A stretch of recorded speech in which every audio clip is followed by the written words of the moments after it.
जतिन, 15 अगस्त से पहले बड़ी कामयाबी भी है, लेकिन लगातार अलर्ट जारी किया जा रहा है 15 अगस्त को लेकर। दिल्ली नहीं बल्कि आसपास के इलाकों में भी, और इसको लेकर पुलिस सतर्क है, जिस वजह से बड़ी कामयाबी मिली।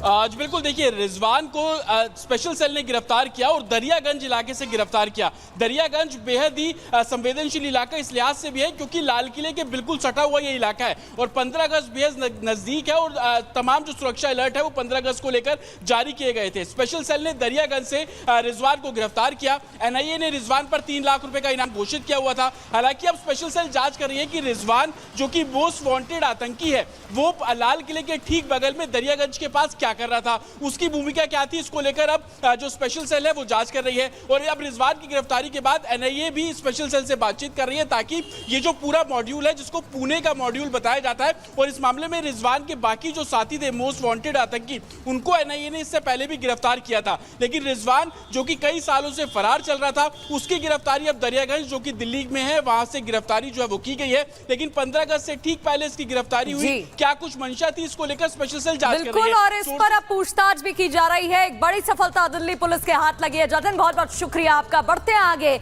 और अब बात बांग्लादेश की, जहां अंतरिम सरकार का गठन हो चुका है और कमान संभाली जा चुकी है। इन सब के बीच चिंता है कि कट्टरपंथी जो हमले कर रहे हैं वो रुकने के नाम नहीं ले रहे हैं। एक के बाद एक हमलों की खबर सामने आ रही है जो चिंता बढ़ा रही है और खौफनाक तस्वीरें हैं। कभी पत्थरबाजी की जा रही है तो कभी लड़की को उठा लिया जा रहा है जबरन। क्या कुछ हालात, रिपोर्ट देखिए।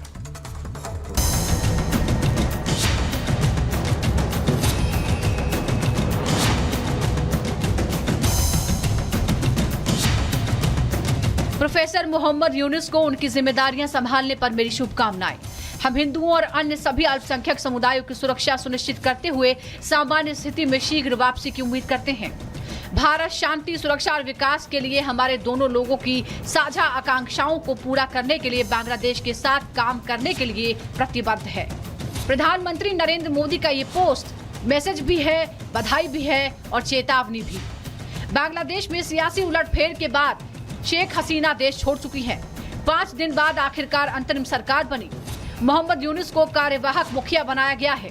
हसीना सरकार में जेल में रहने वाले यूनुस को आंदोलनकारी छात्रों और सेना के समर्थन से अंतरिम सरकार की कमान मिली है, जिसके बाद उन्होंने 16 लोगों के साथ शपथ ली। इधर यूनुस प्रधानमंत्री बने और प्रधानमंत्री मोदी ने बांग्लादेश की नई सरकार को बधाई दी। साथ ही हिंदुओं पर हो रहे हमलों को रोकने का जिक्र भी किया। प्रोफेसर मोहम्मद यूनुस को उनकी नई जिम्मेदारियां संभालने पर मेरी शुभकामनाएं। हम हिंदुओं और अन्य सभी अल्पसंख्यक समुदायों की सुरक्षा सुनिश्चित करते हुए सामान्य स्थिति में शीघ्र वापसी की उम्मीद करते हैं। भारत शांति, सुरक्षा और विकास के लिए हमारे दोनों लोगों की साझा आकांक्षाओं को पूरा करने के लिए बांग्लादेश के साथ काम करने के लिए प्रतिबद्ध है। मोदी कोई भी बात बिना मतलब नहीं करते। उनके इस पोस्ट में भी वही झलक रहा था कि वो हिंदुओं पर हो रहे हमलों को लेकर कितने संजीदा हैं। जो हिंदुओं के साथ हो रहा है वो बर्दाश्त नहीं है और शायद इसीलिए नई सरकार के गठन के बाद सबसे बड़ी चुनौती यूनुस मोहम्मद के सामने हिंसा को रोकना है, जिसका जिक्र उन्होंने अपने शपथ भाषण में किया।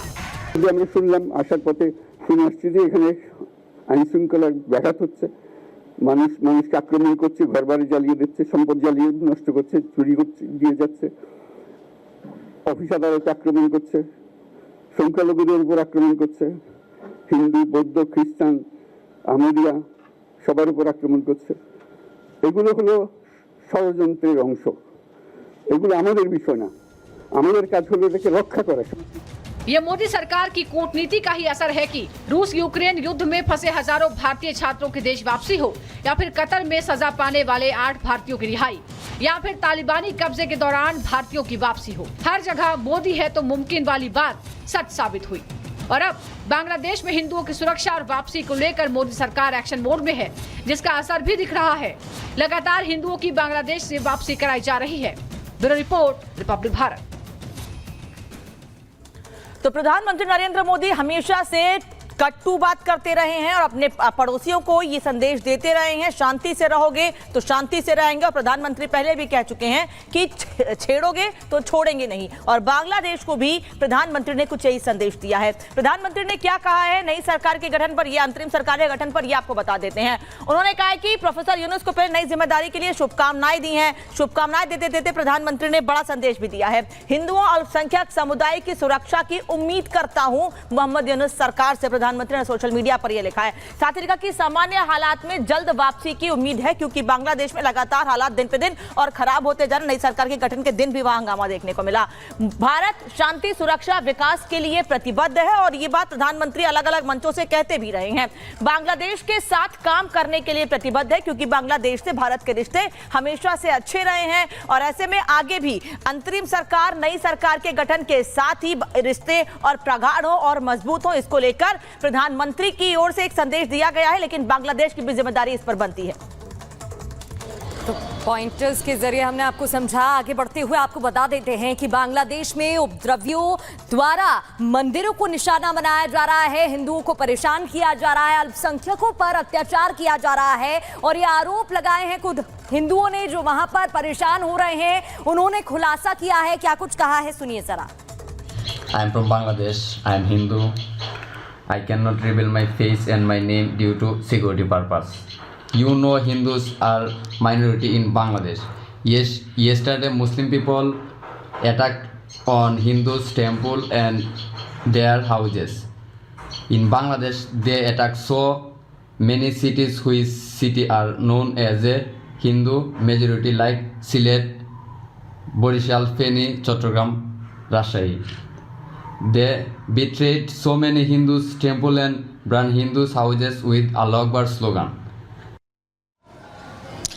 और देखिए यहाँ पर आपने पहले देखा कि कैसे हिंदू परेशान हो रहे हैं और आखिर क्या कुछ कह रहे हैं, लेकिन कई सवाल जो खड़े होते हैं वो आपको बताते हैं। सबसे पहली बात, हिंदुओं पर जो हमला हो रहा है, सवाल नंबर एक तो ये है, क्या जमात इस्लामी का हाथ इसके पीछे है? इसके अलावा सवाल ये भी कि आखिरकार बांग्लादेश में हिंदुओं को निशाना क्यों बनाया जा रहा है, चुन चुन कर हिंदू ही निशाना आखिरकार क्यों है? तीसरा सवाल ये है कि क्या पीएम यूनुस के कंट्रोल में कट्टरपंथी नहीं है, कैसे कंट्रोल करेंगे पीएम अब? चौथा सवाल, कट्टरपंथी किसके इशारे पर हमला कर रहे हैं, इसके पीछे कौन है, हमला क्यों किया जा रहा है? तमाम सवाल ये भी खड़े होते हैं। और एक और सवाल ये भी है कि क्या बांग्लादेश को कोई और देश कंट्रोल कर रहा है? तो देखिए तमाम सवाल जो इस वक्त खड़े हो रहे हैं, क्योंकि लगातार हम देख रहे हैं हिंदुओं को वहां पर टारगेट किया जा रहा है, हिंदू परेशान हो रहे हैं, अपनी बात कहते हुए हिंदू नजर आ रहे थे। और अभी आपको ग्राफिक्स के जरिए हमने बताया भी कि अभी आखिरकार क्या क्या सवाल यहाँ पर खड़े हो रहे हैं। और ये सवाल इसलिए उठ रहे हैं क्योंकि लगातार ये कहा जा रहा है कि बांग्लादेश में जो हालात बने हैं उसके पीछे पाकिस्तान और पाकिस्तान की खुफिया एजेंसी आईएसआई का हाथ है। भारी उथल-पुथल और हिंसा को लेकर पाकिस्तान ने प्रतिक्रिया भी दी है। जो हालात बांग्लादेश में इस वक्त बने हुए हैं उस पर शहबाज शरीफ कह रहे हैं, अमन चैन की बात कर रहे हैं। लेकिन बांग्लादेश में हुए सत्ता परिवर्तन से पाकिस्तान खुश है, क्योंकि संकेत यही मिल रहे हैं कि इसमें पाकिस्तान का बड़ा हाथ है। रिपोर्ट देखिए। तमाम जो अपोजिशन है ना, वो उनको बिल्कुल ही सामने आने दे रहे थे, ना उनके कोई जल्द से जुलूस। उसने भी रिग करके इलेक्शन जीता था।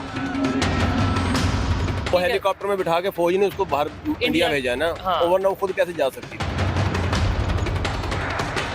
बांग्लादेश में लोकतंत्र की जड़ें उखड़ गई तो पाकिस्तानी खुश हैं। बांग्लादेश हिंसा की आग में जल रहा है तो पाकिस्तानी जश्न मना रहे हैं। बांग्लादेश में कठपुतली सरकार आ गई है तो पाकिस्तानी फूले नहीं समा रहे।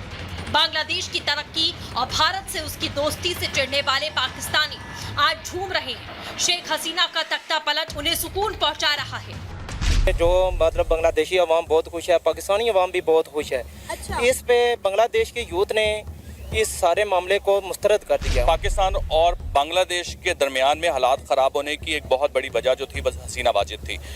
वो ना सिर्फ प्रो इंडियन थी बल्कि एक डिक्टेटर भी थी, क्योंकि उसने बहुत लंबा अरसा बांग्लादेश पे हुकूमत की है। ना सिर्फ हुकूमत की बल्कि अपने मुखालिफिन को उसने बिहाइंड द बार्स उसने धकेल दिया।